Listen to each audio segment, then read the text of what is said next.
So you want to know why you keep getting injured. This is something that Yanni and I are very passionate about, and we've had another great question from one of our UMS online coaching members about just this. It's something that so many people struggle with, and it can be a really frustrating experience if you don't know what to do. But we're going to tell you the secret sauce. Hi everyone, in case you haven't met, my name's Rad Burmeister. That's my brother Yanni Burmeister. We're the co-founders of Unity Gym and the co-creators of the UMS, the Unified Movement System, where we turn driven people into superhumans. And the reason we get such astonishing results with our members is that we've created a program that has a balance between strength and flexibility. If you want to know how we do it, download one of the free blueprints, the Strength Blueprint, Flexibility Blueprint, or Nutrition Blueprint. There's a link in the description of this video. And also join the UMS Movement Mastermind Facebook group. That's where we go live with these videos every day answering your questions. And that's where we are. So let's, we've got a really good question today from one of our newest members of the UMS online coaching. I'm just going to pull that up on my phone. Before we get into it, guys, give us a comment, who you are, where you're watching from. We want to know who we're talking to. I think I see Ashley Reed on the live stream. Ashley, welcome, brother. One of our Gym Tribe members. I'd love to know who we're talking to. So we've got a question here from Sean DeBalis. He's saying, "Hi, Regine Burmeister, excited to be part of the tribe. I've been listening to the podcast while working from home in Ireland, and you guys have really been an inspiration for me and great company." Thank you, brother. "I've been doing the home workout series, but I'm being held back by golfer's elbow since last year, which is how I first came across Unity Gym on YouTube. I've neglected my fitness for the past few years and now find that every time I try to get back into it, I pick up niggling injuries which I've let derail me. I've booked a consultation with Phil, so I hope I can finally get this one sorted and build a solid foundation. I've played a lot of sports and done a lot of gym work previously, but never any calisthenics or flexibility training, so I'm looking forward to getting into the best shape I've ever been in." So this is something that Yanni and I feel very strongly about, because we've dealt with this ourselves, and we've had so many of our members deal with this. What are you laughing at? Ashley Reed watching from bed. Yeah, nice. I like it. Sorted. Well done, Ash. I like it, mate. Look, I dealt with this myself. I did Kung Fu for 13 years, and then I joined the army for 4 years, and then I got out and I was really stiff and I had aches and pains in my body, which is something that I had to deal with. That's what led us down this path of flexibility development. But I considered myself to be a pretty well-conditioned person. Like, if I did a workout with people, like if we went and did a HIIT workout or a boot camp workout or, some type of circuit, I would be one of the high achievers in the class. But when I started doing calisthenics, I started getting injured, and I had never had these kind of injuries before. The ones I got: golfer's elbow, tennis elbow. I had chronic pain in my wrist, which prevented me from being able to do handstands for about 6 months, or anything on my hands, really. And then probably the worst one, I got a slap tear on my right shoulder, and a couple of other little niggles here and there. And it comes from, like, you're conditioned to what you do. So if you've never done calisthenics before, or you've never done the UMS at-home workouts before, that's a different type of conditioning. Like, if you've never put your hands on the ground and tried to do pike push-ups before, it doesn't matter how much sport you played in the background. If you didn't condition those joints, you're an absolute beginner when it comes to those joints. But when we've done a lot of work in the past, we like to think of ourselves as being already good at something that we've never done. I know I did. You probably did as well, Yanni. And it's all about load management. It's about understanding how to manage load so that you don't go over the threshold of what your body can handle. And it's this old injury intensity continuum thing, and or issue intensity, I should say. And managing how much you lift, how intense the exercise is, so that the weakest link in your chain isn't getting stressed to the point where you get injured. First of all, most of the people that watch this as part of the UMS Movement Mastermind will have no clue what the issue intensity continuum is. Why don't you explain it? It's a principle in our Strength and Flexibility Essentials mini course, which is part of our UMS online coaching program. And it is essentially that there is it illustrates and explains the direct correlation between the level of issue in your body from a scale of 0 to 10, 10 being you're so injured that you're incapacitated, incapable of exercise, and 0 being that you've got no injuries whatsoever. And it corresponds with the level of intensity that you can push your body to, the tissue tolerances in your body. And so obviously the opposites oppose each other. So if you've got a 10 out of 10 on the injury scale, then you do a 0 out of 10 on the intensity scale. Isn't it issue intensity? I thought you used to always correct me on issue intensity. Yeah. It is, yeah. Yeah, you just said injury. Well, I am saying injury because people won't know what an issue is, you know. Yeah. You always correct explaining me on that, so I just thought I'd correct you. So it's, it basically just says that, if you've got a 5 out of 5 injury level, we call it an issue, then you can only train to a 5 out of 10 intensity, so 5 out of 10. Yeah, injury, sorry, yeah, that's right. And vice versa. And so it just helps us to diagnose and prescribe the right course of action when choosing exercises, you know. And then the next thing to understand, and before we continue, we should say if you've got any questions on this, we'd love to know what you want to know, and also if you can relate to this, if anybody has any experiences that they want to share, please leave a comment so that we can respond to you. What you're also dealing with, I can see we got a couple of people. Simon Morgan's just jumped on. I know Ashley's got an issue in his shoulder that he's had for a long time. I won't talk about it, Ashley, unless you comment saying you're totally fine with me sharing your your issue. I want to, before we digress, I want to just be a little bit specific to. I've gone off the thread. So what was his name? I've got it here. No, I don't. Here we go. Sean. So Sean. There's something that we bang this drum so much, and in all honesty, until every single one of you know this verbatim, we're going to keep saying it. The body adapts. There's 3 types of adaptations that occur to resistance training. So when you start doing resistance training like calisthenics, there's 3 main adaptations that are going on. The first happens to the central nervous system, and it's where you basically learn to recruit more motor units, or the larger motor units that activate the larger muscle fibers so that you can produce more strength. And that takes about 30 days before you can see a significant improvement, about 30% strength improvement in about 30 days a beginner can have. The next happens on to the muscle fibers themselves. The muscles become thicker and stronger. And that takes about 90 days. So that's when you start to see that you're like, oh, wow, look at this, I'm building some muscle. And the last one is the connective tissue, so the tendons. And that takes about 2 years. So what often happens is people get stronger, their muscles get stronger, their nervous system gets stronger, they can lift a whole lot more weight, but the connective tissue that's holding the muscle onto the bones, that's connecting the joints together, it hasn't caught up at all. So you're putting all this extra stress on, and then you start to get tendonitis and tendinopathy and golfer's elbow and things like that. So that's a quick breakdown of what's going on. So the overall strategy for you is you don't need to stop doing what you're doing, most likely. You need to back it off and do an intensity that's more suited for the weak link in your kinetic chain. So the whole tissue. All of the tissues. The other really big important thing to address and understand here, and I will get to the comments that are coming through now. We've got some interaction coming through.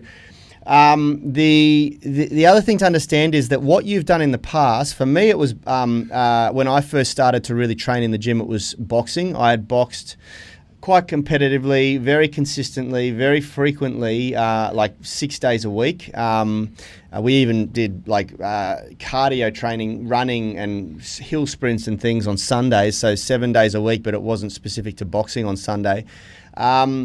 I did that for a long time, on and off for about 16 years, since I was a young kid, around the age of 14. And when I was first introduced to gym training at about 19 years old, 20 years old, I went into the gym, having trained very at a high level for a long time, thinking that, I could just dive straight in. And of course, there was all sorts of different issues going on with my body that only became apparent when I wanted to lift weights and when I wanted to work out. I had really rounded shoulders.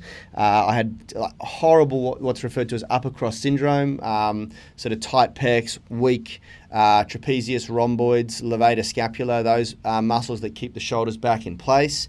And I had very poor neural connection to those areas of my body because I hadn't learnt to use them properly. And so my body just didn't know how to retract my scapula. My body didn't know how to elevate or depress my scapula. It knew how to throw punches really well, but it didn't know any of that other stuff. And so when I came into doing movements that required me to set my scapula in an optimal position so that I could press over my head or do chin-ups and things like that, I really quickly injured both my shoulders and ran into big problems. I even sort of started to dabble in breakdancing and gymnastics and acrobatics and really hurt myself doing that sort of stuff. And so a key... Backflips in the nightclub. Backflips in a nightclub, yeah, that's right. A key to understand is that despite what you may or may not have done in the past, it has to be specific to what you're now doing. If you've mastered running and become an elite level runner, it means Buckley's when you come into the gym and start lifting weights, and vice versa. If you lift a lot of weights and you're really fit in the gym and you decide, I want to do a marathon, and you take out to the concrete, pounding the pavement, running every day, you're going to end up with injuries related to running because you go in at like a bat out of hell and don't properly adapt and condition yourself. And there's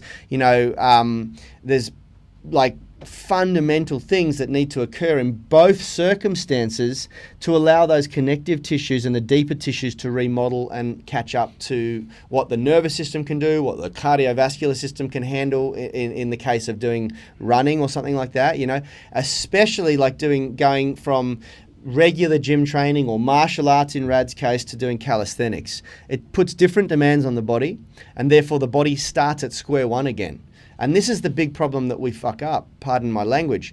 We either train really to a high intensity, then take some time off and try to come back at the level that we left, or we enter a new practice trying to come at it at the level of intensities that we've been able to throw at our old practices. Yeah, meaning if there was like 15 levels to calisthenics, people come in and think that they're ready for level 5. Yeah. And I did that myself. We did that. We all do it. Everyone does it. We came in and we thought, I really had tickets on myself thinking, I'm a strong, fit, relatively flexible person. I'm not doing the basic stuff. Yeah. And what I learned is that you have to. Yeah. And I tried for years doing it the wrong way and injuring myself, and went back to the start, and now being older and after having suffered some really bad injuries that we're getting told all the time that people cannot get rid of, like, golfer's elbow and tennis elbow, and a sprain to the wrist that meant I literally could not pull more than that without excruciating pain for about 9 months. Yeah. This is serious stuff. And when you look at tendinopathy, if you speak to someone like Phil, they'll tell you that once you've got it, it's very, very hard to ever fully get rid of it. Yeah. So to have beaten that is beating the odds. And then also something like a slap tear. But to come from the back end of that to being stronger and more capable now than I've ever been, it shows that our process that we're doing things now is an effective way to do it. Look, I asked this question to the late Charles Pollock when he was out, when he used to teach his Workshops. PICP, the Poliquin Institute Strength Certification, and he's made a statement saying that athletes, because I wanted to know, so he used to do a protocol of what they call structural balance, anatomical structural balance training at the beginning for the first 9 weeks of every new client.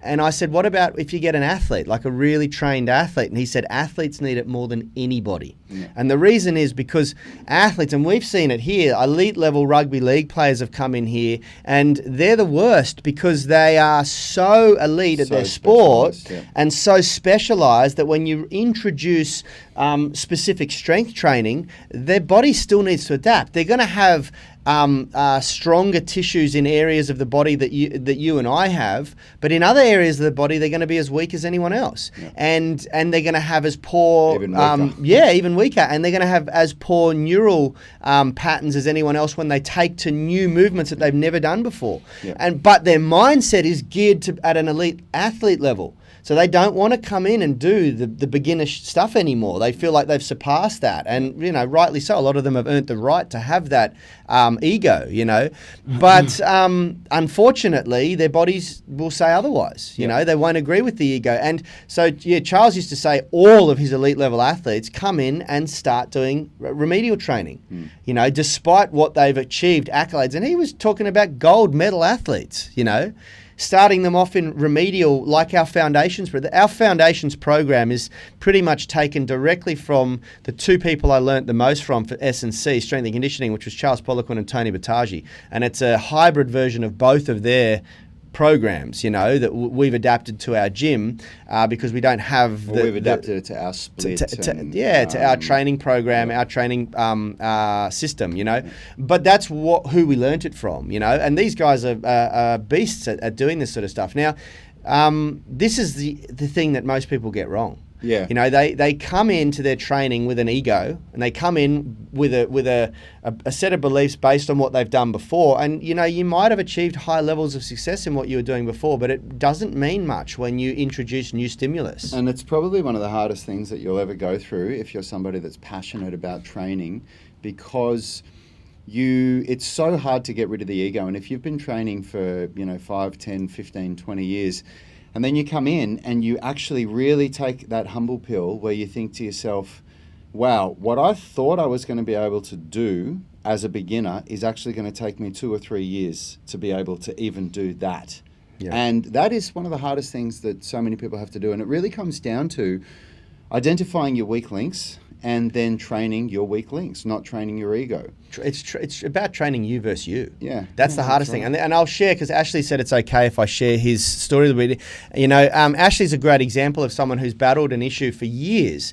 And the main reason, and he knows this, we've had these discussions when he's in the gym, the main reason that held him back from overcoming that issue is actually just prioritizing overcoming that issue. Yeah. When you walk into the gym and you're in a training group in a great, motivating and inspiring environment with like-minded people who you're used to training with, and you're used to training on parallel with them, along with them, when they're doing heavy barbell overhead press, you're doing heavy barbell overhead press. When they're doing heavy back squats, you're doing heavy back squats. And then to say, okay, I can't do what these guys are doing, I've got to go back and treat my shoulder the way it needs to be treated. It's very hard because you've got to defy your ego. And that's the reason why most people don't ever overcome an issue. Now, Karma, and he's saying here, which furnishes what I'm saying, the at-home workouts are helping my shoulder. There's no pain at the moment, and that is because he doesn't feel obligated or attracted to going and maxing out on the barbell and doing bench press and doing those big lifts that the tissues in his body, although the muscles can do it, the connective tissues need to go back a few steps and really just learn how to stabilize again and learn how to do all this sort of stuff again on the deep foundational level, Now, Carmine said here something that is not correct, and I want to just make sure that we address this early. So treat working out with injuries like working out in a deload week. He said download week, but I assume he means deload week. And I want to address why that's not correct, because the deload week is still doing high complexity movements. And often, deload week is still high intensity, and it's high intensity. You're actually in deload week. You're actually still meant to strive for improvements and increases in your strength and in the complexity of your movement. You're only meant to reduce the volume. Yeah, that's exactly right. So it's actually, it couldn't be more opposite as to what we're talking about here. That's right. What we're talking about here is that you reduce the complexity and the intensity. Yep. Complexity is the difficulty of movement selected. Yep. So it might be, you're used to doing a barbell back squat and you've got to scale it back to a step up. An Olympic snatch or a clean and jerk versus a deadlift. Yeah. You've got an extremely complex movement versus a very a not so complex movement. Yeah. That's an example. Yeah. Yeah. And when you're talking about what we're talking about here is talking about Cal. We're talking about we're talking about having a low level of complexity And then from there, like finding a level of complexity or a level of intensity that doesn't aggravate the injury, that doesn't make it worse, but that challenges it, and then gradually increasing it. That's right. And also a level of volume as well. And guys, let me make this clear. Finding the right level of intensity and stimulus for your injured tissue may be a combination of a variety of things. It may not need to be a scale back of the complexity of the movement. It may need to be just a scale back in the amount of weight you lift in that movement. But in some cases, like Rad's where he injured his shoulder and me last year, you've literally got to go back and retrain the stabilizers and the scapular retractors. So it meant for a period of time not doing any barbell bench press or dumbbell pressing and things like that, you know. And sometimes when you suffer a joint injury, like a hip joint injury, you've got to go back and retrain the stabilizers. The more serious the injury, the more you've got to regress backward when you treat it. But most of the time, doing nothing at all is worse than doing the wrong exercise. So a lot of people make that mistake too, and they go, okay, I'm injured, I'll take 2 weeks off. No. Yeah. Why do you take 2 weeks off? If you get told that by a physio, they better have a bloody good reason as to why. And it usually should only be done. And I'll give you an example of this, guys. You know, I had a knee reconstruction 5 or 6 years ago, and I was told to take 4 or 5 days off. I was heavily strapped up to keep the swelling under control, and I was told to take 4 or 5 days of literally nothing but contracting the quadriceps and the hamstrings on the floor, sitting on the floor. Immediate exercise. And they butchered my knee. They had to remove tissue to create tendons. They separated the entire knee capsule, flushed it out, did all sorts of crazy stuff to it, rebuilt the ACL, fixed the MCL, shaved off bits of the meniscus, did all sorts of stuff. I had incisions everywhere, and I'm told to start training the day after I came out of that surgery, you know. And this is the thing, like, and I had one of the best orthopedic surgeons in the country. There's very little injuries that require you to stop exercising. And we've had Phil talk about this before on the podcast, and he talks about the only real event that warrants complete abstinence from exercise is a bone fracture. A bone fracture needs to set, and so any movement can impede on that setting occurring, and it can actually make the bone set misaligned. So essentially anything that doesn't involve a fracture to the bone, you should be training the day after. But the key is load management. You've got to be able to regress back to the point that suits that injury. And for me, after my knee reconstruction, it was literally just learning to contract the muscles again without any movement. Isometric contractions, you know. Yeah.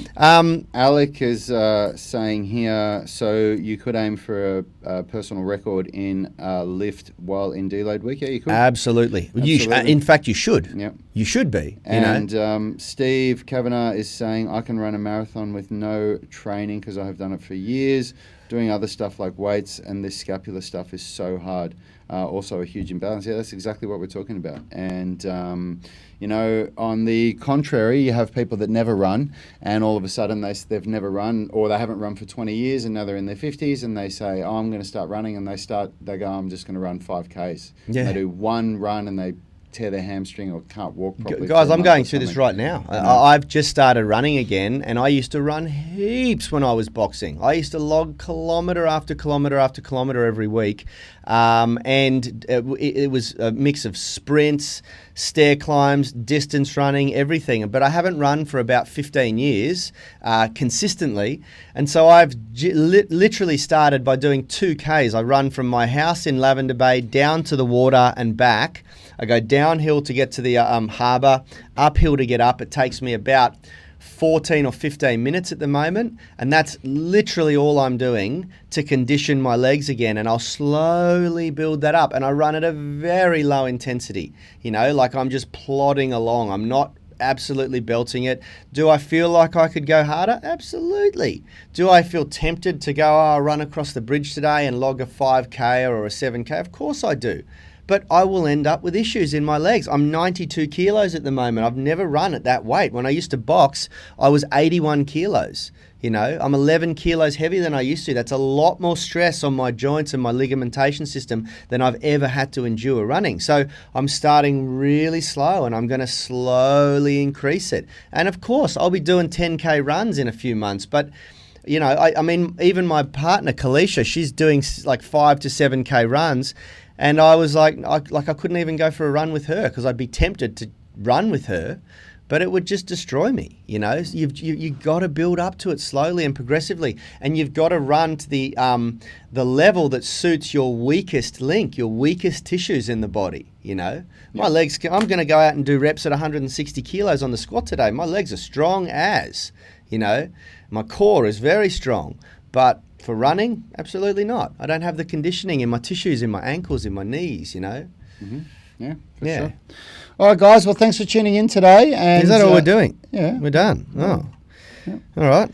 Fair enough. Thanks for tuning in, everyone. And we will see you tomorrow morning. Big shout out to everyone on the podcast watching. Hey, guys, if you haven't already, get over and Switched On Physio. Phil has rebranded now. He's done it all, and he's launched his YouTube channel. He's also going to be doing a daily live stream to this channel. Big announcement.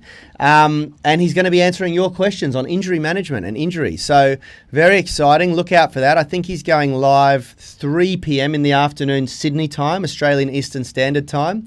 And he's literally just going to answer questions around injury, you know. So it's a very, very good resource that you guys have got access to. Quite frankly, phenomenal, invaluable. So get involved in that and get your questions in. If you tag Phil White in your questions on this page, I'm sure he'll find them and he'll answer them on the show. Steve Cavan is saying huge, Phil. Absolutely. It's absolutely. Ashley Reed's saying started a couple of runs in lockdown. Calf muscles are hating me. Stretch, brother.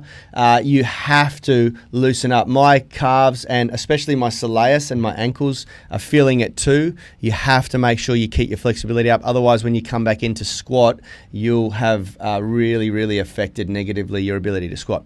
All right, guys, that's it. Thanks for joining us. We'll see you tomorrow for the workout and then the morning motivation episode of Unity V. Health is about performance, not just body image. You better be willing to accept what you're going to have to do to get there. We'll start focusing on movement goals, strength goals, flexibility goals. When you nail that skill, it's there forever. The body image goal doesn't get you that It's far. the consistency and frequency that's going to get you there. It's not the intensity. There's no shortcuts to mastery and movement. Destination doesn't change overnight, but your direction will. The gym is not the place to beat up the body that you hate. It's the place to build the body that you love. We are the gym that teaches people how to move instead of just exercise because we believe that health is about performance, not just body image.